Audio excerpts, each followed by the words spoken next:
युद्ध का पहला दिन।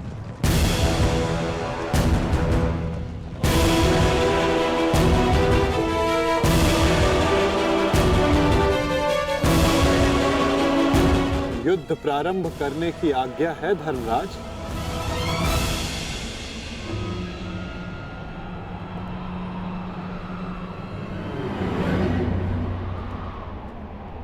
नहीं माधव,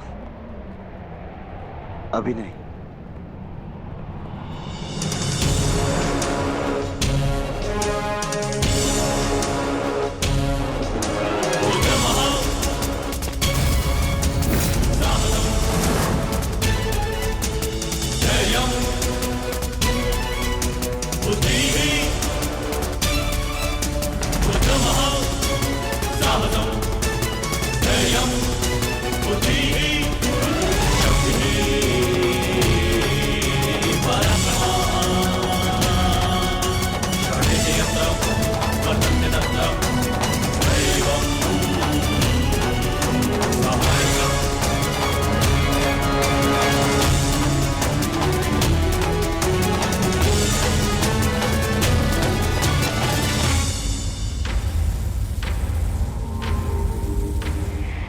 ज्येष्ठ, ये युधिष्ठिर हमारे समक्ष क्यों खड़ा है? अरे भयभीत है वो।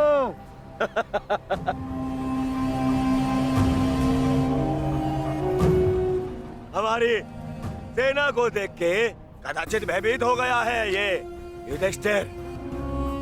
इसे सत्य का ज्ञात हो गया है। इस युद्ध में इसे विजय नहीं मिल पाएगी। समझ रहे? वो छलिया जिस युद्ध के लिए हमें भयभीत कर रहा था, वो युद्ध प्रारंभ होने से पहले ही समाप्त होने जा रही है।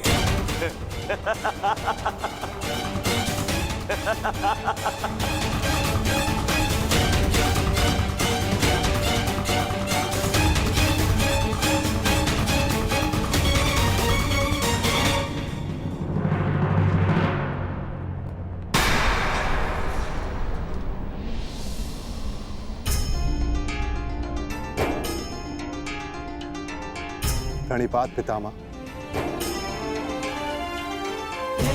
प्रणिपात आचार्य द्रोण।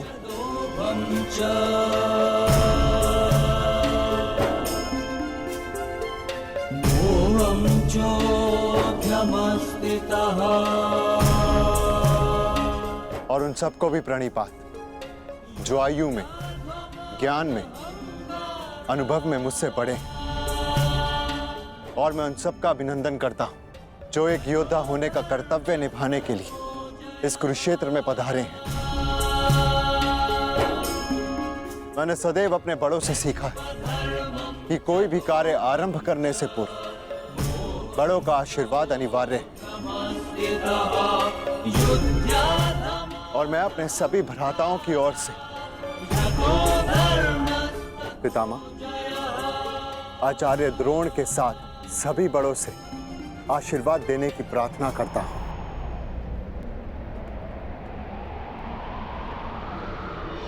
आयुष्मान भव।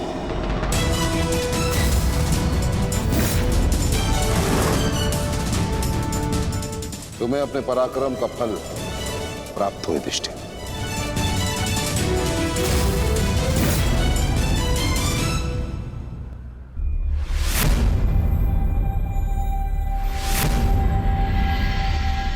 एक और पितामह है जिन्होंने मुझे जीवन का मूल्य समझाया, और दूसरी ओर गुरु द्रोण, जिनकी दी हुई शिक्षा ने अर्जुन से धनंजय बनाया।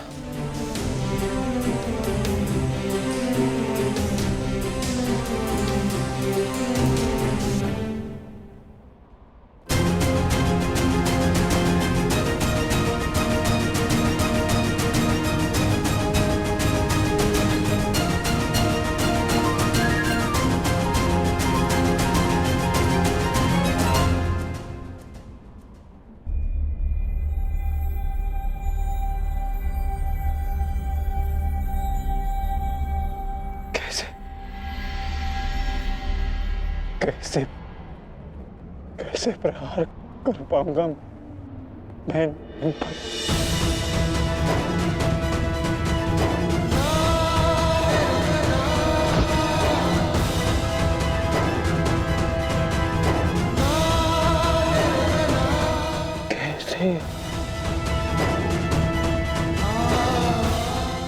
कैसे प्रहार कर पाऊंगा इन पर?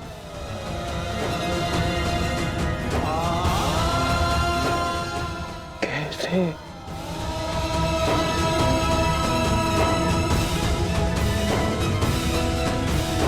क्या हुआ पार्थ?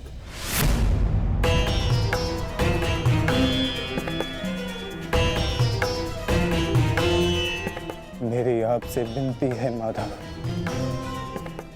मेरे रथ को दोनों सेनाओं के मध्य में ले चलिए।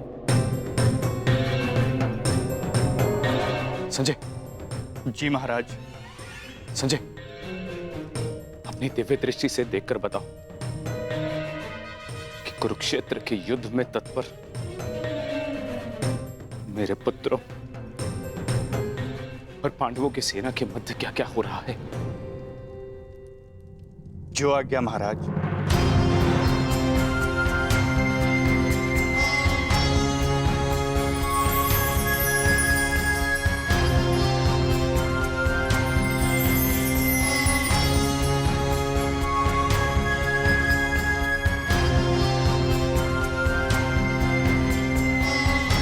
गांडीवधारी राजकुमार अर्जुन के सारथी बने वासुदेव श्री कृष्ण से राजकुमार अर्जुन रथ को दोनों सेनाओं के मध्य में ले जाने की आग्रह कर रहे हैं महाराज।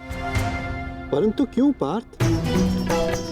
ये समय तो दूसरे पक्ष की सेना को तहस नहस कर देने का है। फिर क्यों तुम रथ को दोनों सेनाओं के मध्य में ले जाने की विनती कर रहे हो? युद्ध से पूर्व मैं दोनों सेनाओं का निरीक्षण करना चाहता हूं।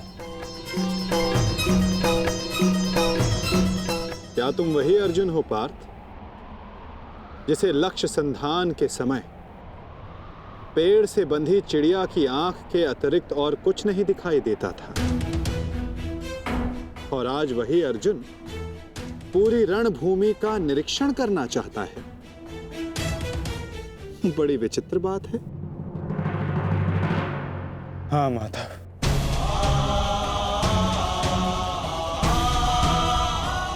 वो चिड़िया काष्ठ की बनी थी,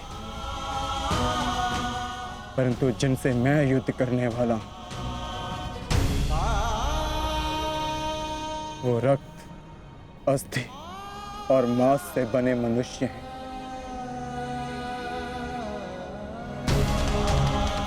जिनमें प्राण है, और सबसे बड़ी बात, उनमें मेरे संबंध बसे हैं। युद्ध आरंभ होने से पूर्व मैं ये देख लेना चाहता हूं कि किसके वध से धर्म की स्थापना होगी और किसकी मृत्यु से मन में अधर्म का अनुभव होगा। और इस युद्ध के पश्चात मैं क्या पाने वाला हूं और क्या खोने वाला हूं।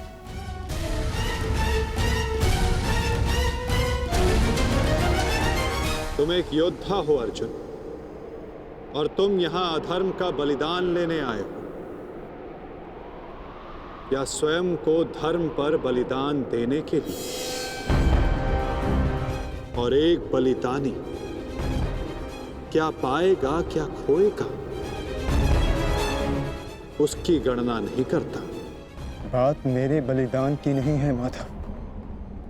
इस युद्ध में सहस्त्रों के प्राण दांव पर लगे हैं,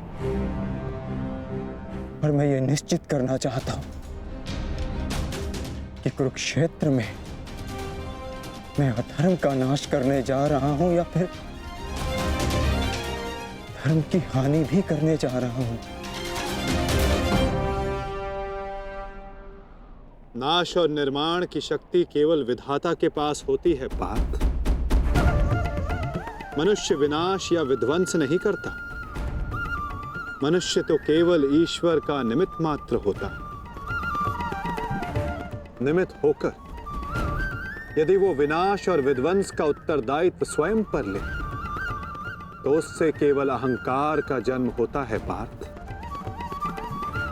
जो ये मानता है कि वो कुछ नहीं कर रहा, उसी के हाथों महान कार्य संपन्न होते हैं।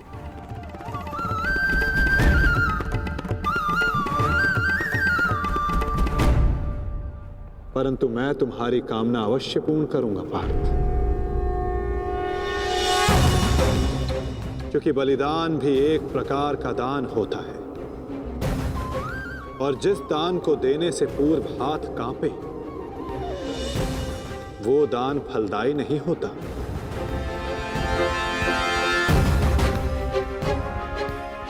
आओ पार्थ, मैं तुम्हें युद्ध भूमि के मध्य ले चलता हूं।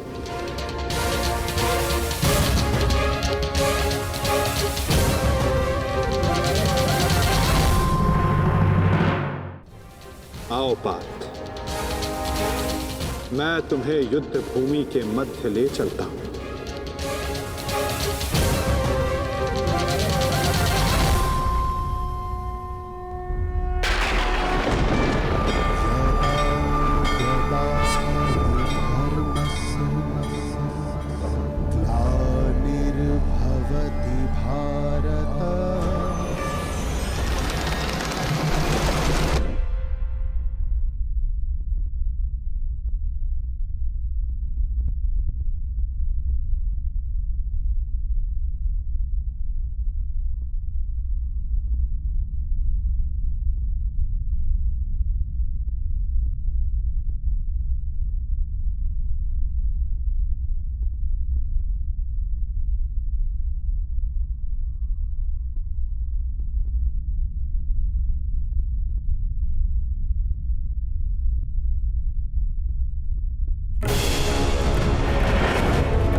यदा यदा हि धर्मस्य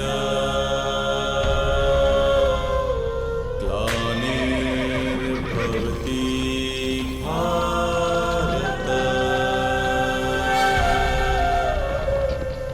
अभ्युत्थानं धर्मस्य तदात्मानं सृजाम्यहम्।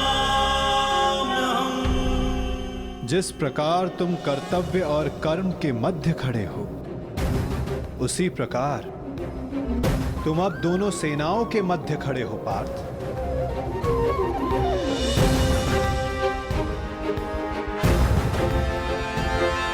करो, क्या निरीक्षण करना चाहते हो?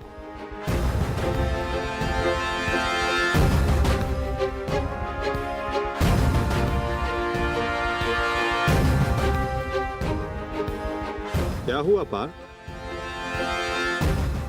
ऐसा कौन सा भाव है जो तुम्हारे मन को विचलित कर रहा है? ऐसा कौन सा प्रश्न है जिसका उत्तर तुम्हें नहीं मिल रहा? यदि पूछोगे नहीं तो उसका समाधान कैसे पाओगे पार्थ? मैं जानता हूं तुम यही सोच रहे हो ना कि क्या यह युद्ध अनिवार्य है? क्या इतने योद्धाओं का वध, इतने जनों की हानि अनिवार्य है? क्या ये सब कल्याण के लिए है भी या नहीं? है ना पार्थ? यही विचार मेरे मन को विचलित किए जा रहे हैं माधव। क्या वास्तविकता में यह युद्ध अनिवार्य है? क्या राज्य, धारा, संपत्ति, ये सब पाने के लिए अपनों का वध करना धर्म है? क्या एक योद्धा का यही कर्तव्य है? बताइए, उत्तर दीजिए माधव।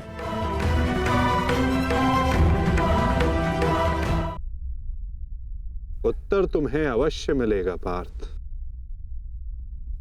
कि इस युद्ध में धर्म की ओर कौन है और अधर्म की ओर कौन। मैं तुम्हें अवश्य दिखाऊंगा।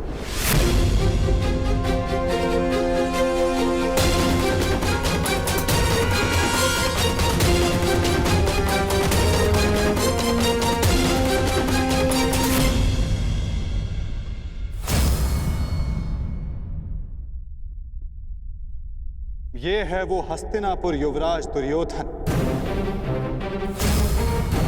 जिसे रक्त रंजित करने की कल्पना मात्र से तुम्हारा मन डोल रहा है पार्थ। ये वही युवराज दुर्योधन है जिसकी कुदृष्टि सदा तुम्हारे परिवार पर डोलती आई है पार्थ। स्मरण है पार्थ? ये वही है जिसने पांचाली को भरी सभा में वैश्या सिद्ध करके अपनी जंघा पर बैठने का निमंत्रण दिया था। ओ दासी द्रौपदी, आकर मेरी जंगा में बैठो। कैसे पवित्र याज्ञसेनी को भरी सभा में इसने मलिन करने का प्रयास किया था। वस्त्र हरण करो इस दासी द्रौपदी का। और ये तुम्हारे मातुल्य गांधार राज शकुनी, इन्होंने जब शकुन मनाया केवल तुम्हारे परिवार के अनिष्ट का शकुन मनाया पार्थ। तुम इन्हें मातुल्य कहते हो। मातुल्य का अर्थ है जिसे मां के तुल्य समझा जाए। और तुम्हारे इन्हीं मामा ने तुम्हारी माता को वारणा व्रत की लाक्षागृह की अग्नि में भस्म करने का प्रयास किया पार्थ।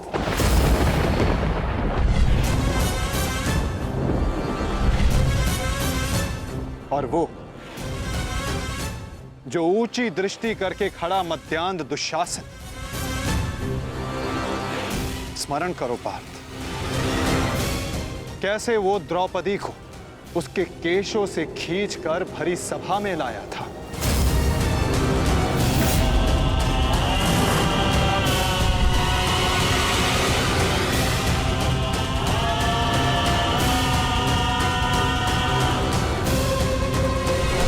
कैसे याज्ञसेनी को भरी सभा में निर्वस्त्र करने का प्रयास किया था इसने।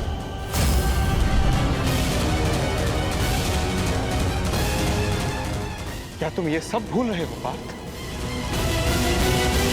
ये है महामहिम भीष्म, द्रोणाचार्य, अश्वत्थामा। जब ये अधर्म हो रहा था तो ये सब मौन रहे। ये वो अत्याचार, वो अधर्म मौन रहकर देखते रहे।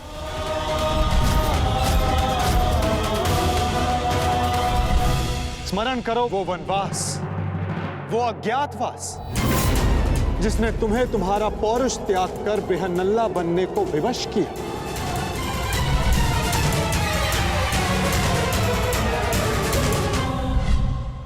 स्मरण करो उन प्रतिज्ञाओं को जो तुम पांचों ने वनवास जाते समय ली थी। 13 वर्ष पश्चात हम फिर लौटेंगे और इस बार आज्ञा नहीं, हम अपना अधिकार लेंगे। मैं प्रतिज्ञा लेता हूं कि पांचाली के अपमान पर अट्टहास करने वाले इन 100 कौरों को मैं अपने इन हाथों से यमलोक भेज दूंगा।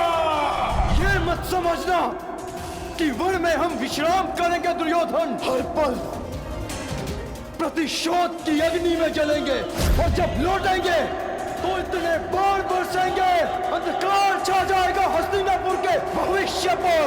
महायुद्ध होगा। जिस प्रतिशोध के लिए तुम सब ने 13 वर्ष तपस्या की, आज उस प्रतिशोध की अग्नि क्षीण हो गई है। जिन अस्त्रों को तुमने इस युद्ध के लिए सहेजा, क्या उन अस्त्रों को संधान करने का संकल्प तुम्हारा हृदय त्याग चुका है पार्थ? क्या अब तुम्हें यह युद्ध अनिवार्य प्रतीत नहीं होता पार्थ?